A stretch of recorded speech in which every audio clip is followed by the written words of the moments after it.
बिस्मिल्लाहिर्रहमानिर्रहीम। अस्सलाम वालेकुम नाज़रीन, आप यूट्यूब चैनल देख रहे हैं। मैं इमरान खान हूँ। पाकिस्तान में एक नया चूरन बेचा जा रहा है। ये पहली दफ़ा नहीं, पहले भी बेचा गया है। मैं आपके सामने सारी तफसीलात रख दूंगा। एस्टेब्लिशमेंट कैसे पाकिस्तानियों को एक मरतबा फिर बेवकूफ़ बनाने की कोशिश करेगी। ये नया सौदा जो अब बेचा जाएगा, ये माजी में कब कब बेचा गया और ये किस तरीके से बेचा गया, ये मंजन क्या है, ये मैं आपको बताता हूँ। और ख्वाजा आसिफ साहब का इस्तीफ़ा, क्या वाकई वो इस्तीफ़ा देने जा रहे हैं या उन्होंने इस्तीफ़ा देने का फैसला किया? और ये एडीसीआर जो है, एडिशनल जो डिप्टी कमिश्नर है वहाँ का, सियालकोट का, ये इसका इस्तीफ़ा इतना बड़ा है और क्या इतना अहम मामला है? ये मामला है क्या, इस पे बात करते हैं। लेकिन पहले इमरान खान साहब ने जेल से एक स्टेटमेंट दिया है। उनका एक ऑफिशियली स्टेटमेंट आ गया है पाकिस्तान तहरीक इंसाफ के 5 अगस्त के एहतजाज के बाद। उन्होंने कहा जी, जुल्म और जबर के बदतरीन दौर में 5 अगस्त की कॉल पर पाकिस्तानी कौम का बड़ी तादाद में निकलकर एहतजाज रिकॉर्ड करवाना ना सिर्फ काबिल तारीफ है, बल्कि मुल्क पर छाई जुल्म की अंधेरी रात में तुलुए सहर की नवीद है। अवाम ने जैसे तमाम तर फस्तायत के बावजूद कल सड़कों पर निकलकर अपनी आइनी हुकूक के लिए एहतजाज रिकॉर्ड करवाया, वो काबिल तहसीन था। मैं बिलखसूस पंजाब की अवाम को खराज तहसीन पेश करता हूँ, जिन्होंने छापों और गिरफ्तारियों के बावजूद खौफ के सब बुतों को तोड़ दिया। सिंध, बलूचिस्तान, गिलगित बल्तिस्तान, आज़ाद कश्मीर, पंजाब और खैबर पख्तूनख्वा की अवाम जिस तादाद में 5 अगस्त को मुल्क गिर एहतजाज में शामिल हुए, वो शाबाश के मुस्तहिक हैं। लीडरशिप पर प्रेशर के बावजूद भरपूर मुल्क गिर एहतजाज अवामी शऊर और बेदारी का शानदार मजहर है। पाकिस्तान की तारीख में आज तक किसी डिक्टेटर के मार्शल दौर में इस कदर जुल्म नहीं हुआ जितना आसिम लॉ में आसिम मुनीर कर रहा है। मौजूदा दौर का मवाजना ना सिर्फ याया खान के दौर से किया जा सकता है, जब अवामी राय को रौंदने की गर्ज से मुजीबुर रहमान की पार्टी और अवाम पर फस्तायत के पहाड़ तोड़े गए और महज अपने इक्तदार के लिए मुल्क को 2 लख्त कर दिया गया था। आज मुल्क में जो हो रहा है वो सकूते ढाका के दौर की याद ताज़ा करता है। तब भी जमहूरियत का गला घोंटकर कानून की बालादस्ती का मुकम्मल खात्मा कर दिया गया था। मीडिया की आज़ादी और एहतजाज का हक छीन लिया गया था और मुल्क में सिर्फ जंगल का कानून नाफिज था।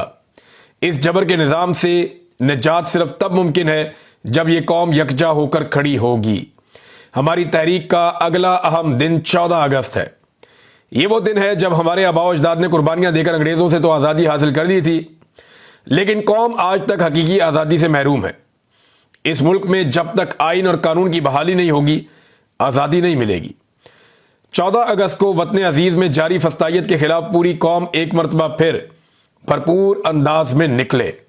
हमें इस माफिया से आज़ादी लेना होगी और आज़ादी लेना तब ही मुमकिन होता है जब कोई कौम कुर्बानी देने को तैयार होती है। मैं खुद अपनी कौम की खातिर जेल में बदतरीन हालात काट रहा हूं। यहां मौजूद कैदी भी एतराफ़ करते हैं कि ऐसा सलूक तो किसी आम कैदी के साथ भी नहीं होता जैसा कि मेरे साथ किया जा रहा है। मुझे तोड़ने की नाकाम कोशिश में मेरी अहलिया बुशरा बेगम को भी बदतरीन हालात में रखा जा रहा है, मगर मैं फिर भी आइन और कानून की बालादस्ती और जमहूरियत की बहाली के लिए कुर्बानी दे रहा हूं। हकीकी आज़ादी हासिल करने के लिए हम सबको मिलकर कुर्बानी देना होगी। मैं इस डाकू डफर अलाइंस के आगे कभी नहीं झुकूंगा और आसिम ला को कभी भी तस्लीम नहीं करूंगा। मुझे सारी जिंदगी भी जेल में रहना पड़े, मैं उसके लिए तैयार हूं। अच्छा, एक बात याद रखें, इमरान खान साहब फौज के बारे में कोई बात नहीं करते।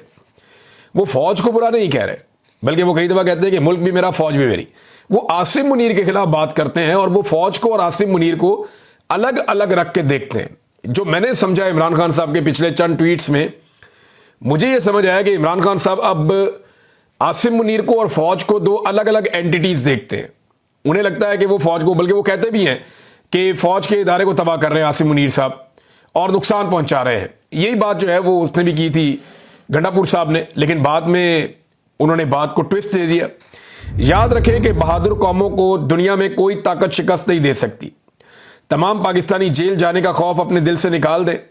मेरा तहरीक इंसाफ के जिम्मेदारान को भी खसूसी पैगाम है कि अपने दिलों से जेल का डर निकाल कर लोगों की क़यादत करें और जमहूर की आवाज़ पर लब्बैक कहते हुए क़यादत फराहम करें। खैबर पख्तूनख्वा में ऑपरेशन सिर्फ और सिर्फ तहरीक इंसाफ को कमज़ोर करने के लिए हो रहा है। ऐसा ही ऑपरेशन ANP के दौर में भी किया गया था और मुशर्रफ दौर की नाकाम पॉलिसियों को अपना कर ANP खैबर पख्तूनख्वा में ख़त्म होकर रह गई। मेरा हमेशा यह मौक़िफ़ रहा है कि फौजी ऑपरेशन किसी मसले का हल नहीं होता, बल्कि इससे दहशतगर्दी, नफरत और तबाही मजीद फैलती है। कबायली इलाकों में कोई नया ऑपरेशन हरगिज़ नहीं होना चाहिए। वहाँ के मसाइल का हल मकामी और अवाम के मुंतखब नुमाइंदों की बातचीत से ही मुमकिन होगा। सिर्फ अफगानिस्तान से रद्द-ए-अमल की उम्मीद में अफगान महाजरीन को जिस बेदर्दी से बेदखल किया गया वो भी अफसोसनाक है। अफगानिस्तान से कोई रद्द-ए-अमल नहीं आया तो अपने ही लोगों पर बंदूक उठाकर हालात खराब करने की अफसोसनाक कोशिश की जा रही है। एक मरतबा फिर वाजे कर रहा हूं कि जिन मेंबरान असम्बली को ना हक ना अहल किया गया है, उनकी नशस्तों पर कोई इंतखाब नहीं लड़ेगा। इन लोगों ने तमाम मुश्किलात के बावजूद तहरीक इंसाफ पर यकीन किया और पार्टी का साथ नहीं छोड़ा, लिहाजा ये सीटें उन्हीं का हक है। ज़िमनी इलेक्शन में हिस्सा लेने का मतलब यह होगा कि हम उनके नाजायज अमल को जायज करार दे रहे हैं। ज़िमनी इलेक्शन में हिस्सा लेना हमारे लोगों की कमर में छुरा घोंपने के मुतरादिफ होगा। अच्छा, ये बात तो किसी ने सोची नहीं थी, इमरान खान साहब ने कही है कि भाई जिन लोगों ने वफादारी की, जैसा कि सरताज गुल वजीर है, जैसा कि साहबजादा हामिद रजा है, या बाकी लोग हैं जो पाकिस्तान तहरीक इंसाफ के शिबली फराद, उमर अयूब साहब बहुत बड़ा नाम है और बहुत बड़ा सियासी नाम है, साथ में इमरान खान साहब का उन्होंने बहुत मुश्किल में साथ दिया। अगर इनकी जगह पे दूसरे उम्मीदवार खड़े किए जाएंगे तो ये तो इनकी पीठ में छुरा घोंपने के मुतरादिफ होगा कि जनाब आपने अपनी लड़ाई लड़ ली, आपको फारिग कर दिया गया तो हमने भी आपको फारिग कर दिया। ये बड़ी गहरी बात इमरान खान साहब ने की है। आइन और कानून की बहाली के लिए कामयाब ऑल पार्टीज कॉन्फ्रेंस के इनेकाद, कौमी डायलॉग के आगाज और अहम कौमी मसाइल के हल पर मुतफ़िक़ा तजावीज़ पेश करने पर तमाम शुरका और ऑर्गेनाइजर खसूसन तहरीक तहफ़्फ़ुज़ आइन के ओहदेदारान मुबारकबाद के मुस्तहिक हैं। ये इमरान खान साहब ने जेल में बातचीत की और इस बातचीत को ऑफिशियली पाकिस्तान तहरीक इंसाफ ने ट्वीट कर दिया। अब आ जाए नाज़रीन उन खबरों की तरफ जो फैलाई जा रही हैं और जो फैल रही हैं।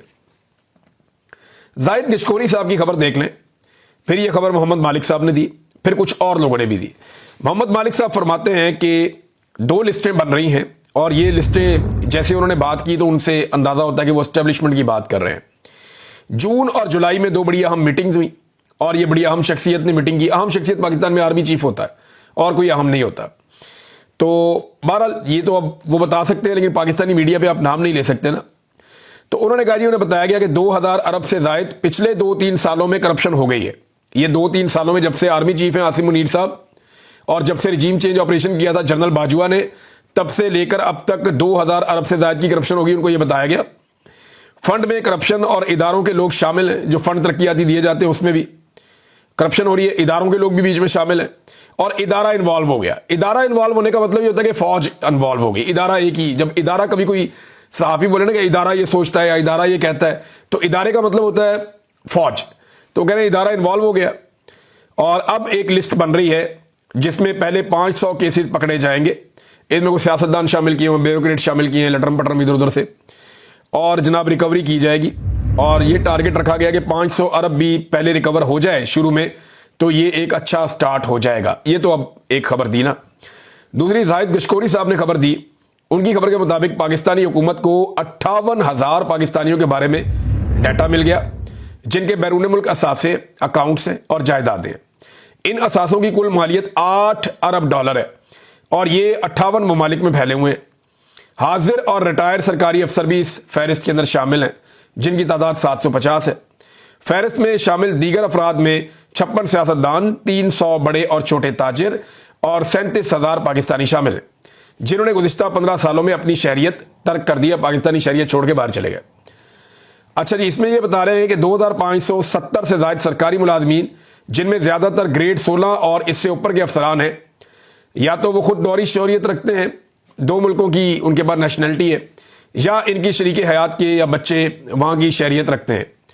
हुकूमत इन अफराद के खिलाफ तकरीबन 450 टैक्स चोरी के मुकदमा दायर करने का इरादा रखती है। नाज़रीन, ये हो गया जी मामला। ये कहानी आपको सुना दी गई। ये मंजन अब आपको बेचा जाएगा कि पाकिस्तान के आर्मी चीफ को और एस्टेब्लिशमेंट को बड़ी फिक्र है कि जनाब पाकिस्तान में करप्शन हो रही है और करप्शन का पैसा बाहर जा रहा है। ये मंजन आपको पहली दफ़ा नहीं बेचा जा रहा, ये आपको पहले कई दफ़ा बेचा गया। ये मंजन आपको ज़ियाउल हक के दौर में बेचा गया, ये मंजन आपको परवेज़ मुशर्रफ के दौर में बेचा गया, ये मंजन आपको राहील शरीफ के दौर में बेचा गया, ये मंजन आपको जनरल बाजवा के दौर में बेचा गया, और यही मंजन आपको अब आसिम मुनीर साहब भी इनके दौर में भी बिक रहा है। अब मंजन है क्या कि एस्टेब्लिशमेंट को बहुत गुस्सा चढ़ता है जब कोई करप्शन करता है। देखिए, मेरी दिलचस्पी इसमें है कि पाकिस्तान के सारे फैसले तो करती है एस्टेब्लिशमेंट। हर इदारे के ऊपर काबिज कौन है? एस्टेब्लिशमेंट। हर जगह पे बैठा हुआ कौन है? एस्टेब्लिशमेंट। नैब को कौन करता है कंट्रोल? एस्टेब्लिशमेंट। जितने इदारों में करप्शन हो रही है वो एस्टेब्लिशमेंट की नाक के नीचे हो रही है। तो जिस वक्त करप्शन हो रही थी, जब मीडिया बता रहा था, तब इनके कानों पे जूं तक नहीं रेंगी। अब अचानक से इनको करप्शन क्यों याद आ गई, ये सोचने वाली बात। एक बात जिसके ऊपर मुझे पूरा यकीन है कि करप्शन को लेकर मिलिट्री एस्टेब्लिशमेंट के अंदर जरा सा भी रद्द-ए-अमल नहीं है, इतना सा एक टके का रद्द-ए-अमल नहीं है। उसकी वजह यह है कि अगर इन्हें करप्शन बुरी लगती तो ये आसिफ अली जरदारी और नवाज शरीफ के केसेस माफ करवा के उन्हें इक्तदार में कभी ना लेकर आते।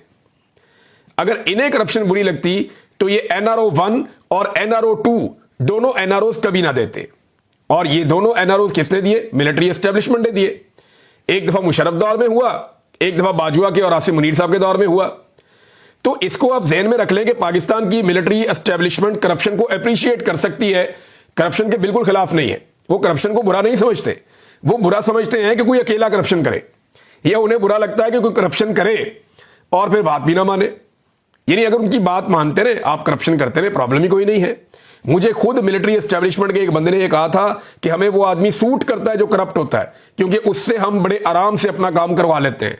जो बंदे ईमानदार होते हैं और जिनके अंदर ज्यादा हुब्बुल वतनी का वो भरा हुआ होता है जज्बा, वो हमारे काम नहीं आ सकते। मुझे खुद कहा था और सीनियर ऑफिसर ने कहा था। अब नाज़रीन, मामला यह है कि ये जो करप्शन की कहानी सुनाई जा रही है, ये क्यों सुनाई जा रही है? ये आपको सिर्फ एक मंजन बेचा जा रहा है, और ये पहली दफा नहीं है। ये नून लीग का और मिलिट्री एस्टेब्लिशमेंट का तरीका वारदात है। एक खबर सुनाता हूं आपको। 9 मई तो आपको याद होगा, 9 मई 2023। लेकिन आज आपको एक और 9 मई मैं याद करवाता हूं, और ये है 9 मई 2014, यानी आज से 11 साल पहले 9 मई। उस 9 मई पे इसहाक डार साहब ने कौम को यह बताया था, जुम्मे का दिन था, और पार्लियामेंट के अंदर उन्होंने बताया था कि पाकिस्तानियों के 200 अरब डॉलर्स पड़े हुए हैं स्विस बैंकों के अंदर। अब तो ये कह रहे हैं ना 8 अरब डॉलर, यानी जितनी औकात होती है उतनी बड़ी बात करता है लोग। उस दौर में जरा एस्टेब्लिशमेंट और हुकूमत को लगता था बहुत पैसा। अभी बेचारे 1-1 अरब डॉलर के लिए तरस रहे हैं, तड़प रहे हैं, बेचारे पैसा ही नहीं है इनके पास अपना। तो अब 8 अरब डॉलर पे आ गए। वो 200 अरब डॉलर स्विस बैंकों में पड़ा हुआ था डार के मुताबिक। अब कहते हैं जी 8 अरब डॉलर है जो बाहर पड़ा हुआ पाकिस्तानियों का, हमने लेकर आना है वापस। तो ये 200 अरब डॉलर कहां गया? ये तब भी चूना बेचा गया था पाकिस्तानियों को, और चूना लगाया गया था, चूरन बेचा गया था। स्विस बैंकों से 200 अरब डॉलर वापस लाएंगे, हुकूमत का कौमी असेंबली में ऐलान। 2014 में नवाज शरीफ की हुकूमत, इसहाक डार वजीर खारजा और राहील शरीफ था गालिबन उस वक्त, हाँ राहील शरीफ ही था उस वक्त, आर्मी चीफ था। तो उस वक्त जनाब ये फैसला हुआ कि इन बैंकों में रकूम जमा करवाने वालों के नाम और अकाउंट की तफसीलात हासिल करने के लिए स्विट्जरलैंड और पाकिस्तान के दरमियान टैक्स मुआहदे में तरामीम के लिए 26 अगस्त को मुज़ाकरात होंगे। ना मुज़ाकरात हुए, ना किसी का नाम आया, ना कुछ पता चला। बाद में पनामा पेपर्स के अंदर पता चला कि इधर तो जनाब पनामा लीक्स हो गई है। यहां पे तो जो है वो एक और जो है वो बरतानिया के अंदर जो है वो बेनामी प्रॉपर्टीज निकल आई हैं। तब पता चला कि एक शरीफ खानदान है, पेंट हाउस पायरेट्स, आपको याद है, इनकी बड़ी कहानियां मशहूर हुई थी। बहरहाल ये चूरन पहले भी पाकिस्तान को बेचा गया, बार बार बेचा गया। एहतसाब करेंगे, परवेज मुशर्रफ भी इसी नारे के साथ आया था, सबका एहतसाब कर दूंगा। किसी का एहतसाब नहीं किया, बल्कि उसके दौर में करप्शन को 4 चांद लग गए, पर लग गए करप्शन को, टका के करप्शन की गई। उसके दौर में भी पैसा ही बहुत आया पाकिस्तान में, रियल स्टेट माफिया बन गया उस दौर में। बहुत सारे माफियात ऐसे जो पहले कभी नहीं थे, वो माफियात उस दौर में बने। तो ये कौम को ना तवज्जो हटाने के लिए कि जनाब हम बड़े खिलाफ हैं करप्शन के, और इमेज बिल्डिंग होगी, कुछ इधर से पकड़ के इसको जबा कर दिया, उसको पकड़ के जबा कर दिया। अभी एक पकड़ा हुआ बेचारा ADCR, चंद अरब की करप्शन की होगी बेचारे ने। भाई पकड़ना है तो मिलिट्री एस्टेब्लिशमेंट के उन लोगों को पकड़ो जिन्होंने जजीरे लिए हुए हैं, मिलिट्री एस्टेब्लिशमेंट के उन लोगों को पकड़ो जिनके नाक के नीचे करप्शन होती है, और आज तक उनसे पूछा नहीं गया कि जनाब ये करप्शन आपके नाक के नीचे होती है, पैसा कहां से आता है। जरा नाम निकाले ना उन लोगों के, पता करें कि उन लोगों ने कितना पैसा बनाया। और बाहर के खाली ब्यूरोक्रेट जाके रहते हैं। मिलिट्री एस्टेब्लिशमेंट के लोग जो रिटायर हो जाते हैं वो जाके बाहर नहीं रहते, वो भी रहते हैं। बाकी बहुत सारे लोग हैं और वो भी बाहर जाके रहते हैं, वहां जाके शहरियत ले लेते हैं, क्योंकि इनके पास लूट का माल बहुत ज्यादा होता है। काम तो करना नहीं पड़ता, बाकी जिंदगी गुजारते हैं याशी में बीवी बच्चों के साथ। बहरहाल एक ADCR जो है उसको सरकारी ऑफिसर को गिरफ्तार किया गया। और ये जो सरकारी ऑफिसर है ये जनाब अली गिरफ्तार होता है सियालकोट से। पहली खबर इसकी आती है, मोहम्मद उमैर साहब देते हैं, जर्नलिस्ट हैं। शुरू में मैं 2 अगस्त की खबर है उनकी। वो ये कहते हैं सियालकोट के हुकूमती हल्के के हरदिल अजीज RO, ये RO भी थे, रिटर्निंग ऑफिसर थे अहम तरीन हल्के के। तो ये आंखों के तारे हैं ना ख्वाजा आसिफ वगैरह इस तरह के लोगों के। तो जनाब ये क्योंकि RO थे और फिर आपको पता है रिहाना डार साहबा के साथ क्या हुआ, बाकी लोगों के साथ क्या हुआ वहां पे, और इस किस्म के लोगों ने ही किया। जो यास्मीन राशिद साहबा के साथ हुआ लाहौर में, इसी किस्म के लोगों ने किया। जो आलिया हमजा साहबा के साथ हुआ, इसी तरह के लोगों ने किया कि इधर का इलेक्शन उधर कर दिया। जो कुछ मरियम नवाज को इलेक्शन जितवाने के लिए महर शराफत के खिलाफ हुआ, इसी तरह के लोगों ने किया। तो जनाब ये भी एक शख्सियत थे और इनको जनाब गिरफ्तार किया गया करप्शन के मामले पर। एंटी करप्शन ने 5 रोज का रिमांड हासिल कर लिया। एक जिले में करप्शन का ये लेवल है, पूरे सूबे में कितनी करप्शन होगी उन्होंने खबर दी थी। अब जनाब पता चलता है कि एक सूबाई और वफाकी वजीर जो है वो मुश्किल में आ गया। पहले यह खबर आती है इस आदमी के गिरफ्तार होने के बाद, और फिर पता चलता है कि करप्शन का मामला करोड़ों का नहीं अरबों का है। तो चलो अरबों इसने खा लिए तो क्या हुआ, बेशुमार लोग अरबों खाते हैं।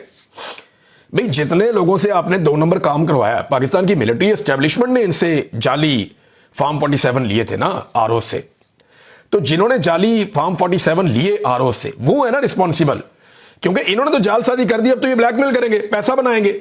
इनको पता है पाकिस्तान में रखा ही कुछ नहीं है, हमने पूरा का पूरा इलेक्शन उल्टा दिया है। इस मुल्क के अंदर तो जीना भी मुश्किल है, इस मुल्क के अंदर रहना भी मुश्किल है। इन RO से बेहतर किसी को नहीं पता, जिन्होंने अपने हाथ से पूरी तबाही फेरी है। वो कभी इस मुल्क में रहना चाहेंगे, वो फटाफट पैसा लपेट के मुल्क से भागना चाहेंगे, और इसीलिए सबने अन्नी पाई हुई है। अब जनाब जुबैर अली खान साहब ने खबर दी इस बारे में। उन्होंने कहा जी कि ख्वाजा आसिफ ने इस्तीफा दे दिया इस बारे में, और ये रोला पड़ गया। और ये बहुत सारे और भी साहब ये क्लेम कर रहे थे कि ख्वाजा आसिफ साहब ने कहा जी इस बंदे को फौरी तौर पे रिहा किया जाए, और इसका रिमांड अब मुकम्मल हो रहा है। देखना यह है कि आज के दिन में इसको रिहाई मिलती है या नहीं मिलती। अगर रिहाई मिलती है तो पता चल जाएगा कि क्या होता है, रिहाई नहीं मिलती तो पता चलेगा फिर क्या होता है, या इसके लिए क्या सहूलत पैदा की जाती है। बहरहाल इसको गिरफ्तार जो है वो एंटी करप्शन ने किया है पंजाब में। तो यहां पे पंजाब हुकूमत और वफाकी हुकूमत का भी मामला है। और कुछ लोग कहते हैं ख्वाजा आसिफ ने जाकर नवाज शरीफ से मुलाकात भी की है, और अपना इस्तीफा भी डॉक्टर तौकीर शाह को भिजवा दिया गया है। और यह कहा गया है मोहम्मद जुबैर साहब के बकौल के ADCR को रिहा करवाएं या इस्तीफा मंजूर कर लें। ख्वाजा आसिफ साहब ने इसके ऊपर रद्देमल देते हुए कहा नहीं जी नहीं, ये ख्वाहिश है, ये खबर नहीं है, और उन्होंने इसकी तरदीद की है ख्वाजा आसिफ साहब ने। लेकिन यही ख्वाजा आसिफ साहब अभी एक दिन पहले कह रहे थे कि ब्यूरोक्रेसी ने करप्शन कर करके पाकिस्तान की तबाही फेर दी, सियासतदान तो सिर्फ झूठा खाते हैं और मुंह काला करते हैं अपना। इस पे औरिया मकबूल जान साहब ने कहा कि ख्वाजा साहब ये ब्यूरोक्रेसी की वो नस्लें हैं जिन्होंने 80 की दहाई में बददियानती और सियासी दड़ेबंदी आपके कायद नवाज शरीफ की रहनुमाई में शुरू की। आप जरूरतमंद बने और एक एक का नाम लें और इनके असासों की सरेआम तहकीकात का आगाज करें। मैं सबसे पहले खुद को तहकीक के लिए पेश करता हूं। आपके कायद और बेनजीर जरदारी ने करप्शन और सियासी वफादारी की जो फसल बोई है, यह मुल्क इसी वजह से आज बर्बाद है। यही इन्होंने सारे इदारों के साथ किया, एंड में फौज के साथ भी यही कर रहे हैं, कोशिश कर रहे हैं। यानी अभी नया जर्नल आने लगता है तो वो बातें हो रही होती हैं, ये उसका आदमी है, ये उसका आदमी है, इसके जरदारी के साथ अच्छे ताल्लुकात हैं, ये बंदा न्यूट्रल लगता है, इसके अमेरिका के साथ अच्छे ताल्लुकात हैं, ये वाला बंदा जो है ना ये इस पार्टी का बंदा है। यानी ये पहले से बातें हो रही होती हैं। सहाफी हो गए, सियासतदान हो गए, अपनी पसंद नापसंद को वहां पे बयान कर रहे होते हैं पहले से ही। तमाम इदारे पाकिस्तान के पॉलिटिसाइज हो गए, और ये कारनामा नवाज शरीफ और जरदारी साहब ने मिलकर किया, पीपल्स पार्टी और नून लीग ने। तो नाज़रीन ये भी चुनाव अब आपको लगाया जाएगा कि एस्टेब्लिशमेंट जो है वो अब करप्शन के खिलाफ है। तो आपने ये वाली खबर इस कान से सुननी है और इस कान से निकाल देनी है, क्योंकि अगर ये खिलाफ होते ना करप्शन के तो इन सारे लोगों को NRO 2 देकर इक्तदार में लाकर ना बिठाते, जिनकी करप्शन की कहानियां सुन सुन के और पढ़ पढ़ के हम लोग बड़े हुए हैं, और आज तक ये साबित नहीं कर सके, मनी ट्रेल नहीं दे सके अपने मामलात के। ये दुनिया के अमीर तरीन लोग बने हुए हैं, इस खित्ते में इतना पैसा किसी के पास नहीं है। बहरहाल नाजरीन और खबरें हैं मेरे पास पाकिस्तान से, लेकिन एक खबर मैं आपको देना चाहूंगा इंटरनेशनली, और वो खबर है मोदी और ट्रंप के मामले की। ट्रंप ने इंडिया के ऊपर मजीद इजाफी 50% टैरिफ कर दिया है। यानी पहले 25% टैरिफ लगाया था, अब 25% और लगा दिया है। अब ये इंडिया के ऊपर बहुत बड़ा बोझ है। इंडिया की अमेरिका के साथ बड़ी कामयाब तिजारत है और उसमें इंडिया बहुत पैसा बनाता है। लेकिन ये डोनाल्ड ट्रंप ने इंडिया को हथौड़ा मारा। वो ये चाहता है कि रशिया के साथ इंडिया बिल्कुल कारोबार ना करे और उनसे तेल ना खरीदे, उनके साथ मामलात ना करे। और इंडिया रशिया के साथ कुछ दफाई मुआहदे भी कर रहा है। अमेरिका के दिमाग में ये था कि इंडिया मुआहदे करेगा अमेरिका के साथ और चीज़ें खरीदेगा अमेरिका से, हथियार भी लेगा अमेरिका से, तो इसमें अमेरिका को पैसे मिलेंगे और उसके बदले में अमेरिका इंडिया पे एक मुनासिब सा टैरिफ लगा देगा पाकिस्तान की तरह, तो दोनों को फायदा हो जाएगा और अमेरिका उसमें बड़ा फायदा कमा लेगा। लेकिन इंडिया ने कंप्रोमाइज़ नहीं किया इस बात पे। उन्होंने कहा जी हमारी आज़ाद खारजा पॉलिसी है। अब इंडिया का जो दोबारा स्टेटमेंट आया है ये बड़ा मजबूत स्टेटमेंट है इंडिया का, और उन्होंने कहा जी कि ऐसा नहीं है कि हम कंप्रोमाइज़ करेंगे अपनी खुददारी के ऊपर।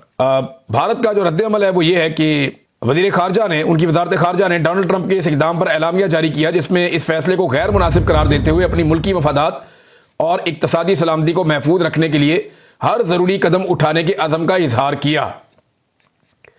उन्होंने कहा पहले ही वादे कर चुके हैं कि हम अपनी मुल्की ज़रूरत को पूरा करने और अपनी सलामती को मद्देनज़र रखते हुए दरामदात करते हैं। ये इंतहाई अफसोसनाक बात है कि अमेरिका ने रूस से तेल खरीदने पर इजाफी 25% टैरिफ आयद किया है, हालांकि यही दरामदात दीगर ममालिक भी अपने कौमी मफाद में कर रहे हैं। भारतीय वज़ीर खारजा ने अपने बयान में कहा कि हम ये बात दोहराते हैं कि अमेरिका का ये इक़दाम गैर मुनसिफाना, बिला जवाज़ और गैर मुनासिब है। भारत अपने कौमी मफाद के तहफ़्फ़ुज़ के लिए तमाम ज़रूरी इक़दामात करेगा। यानी भारत पीछे नहीं हटा इस मामले में। यही रद्द-ए-अमल मरकज़ी हुकूमत ने भी पार्लियामान में दिया और उन्होंने कहा कि मकामी सनतों, किसानों और माइक्रो, स्मॉल और मीडियम एंटरप्राइजेज जो हैं उनके हक़ में इक़दामात की उन्होंने यकीन दहानी करवाई। यानी ये एक ऐसी चीज़ है जिसमें भारत डट गया अमेरिका के सामने। अब अमेरिका के पास क्या रास्ता और भारत क्या कर सकता है, तो इसमें एक डेवलपमेंट हुई है, बाकी डेवलपमेंट में हम नज़र रखेंगे, मैं आपके साथ शेयर करूंगा। 7 साल के बाद अमेरिका के इस इक़दाम के नतीजे में भारतीय वज़ीर आज़म ने चाइना का दौरा पक्का कर दिया। यानी 7 साल हो गए इंडियन वज़ीर आज़म नरेंद्र मोदी चाइना नहीं गए, लेकिन अब उन्होंने फैसला किया कि वो चीन का दौरा करेंगे। 31 अगस्त से वो अपना ये दौरा शुरू करने जा रहे हैं। चीन जाएगा भारतीय वज़ीर आज़म, ये बड़ी डेवलपमेंट है। तो ये जो है वो एक पूरा सिनेरियो चेंज हो रहा है। इस पे हम एक अलग वीलॉग कर सकते हैं क्योंकि अभी काफ़ी टाइम हो गया। अब तक के लिए इतनी अपना ख्याल रखिएगा, अपने चैनल का भी। अल्लाह हाफिज़।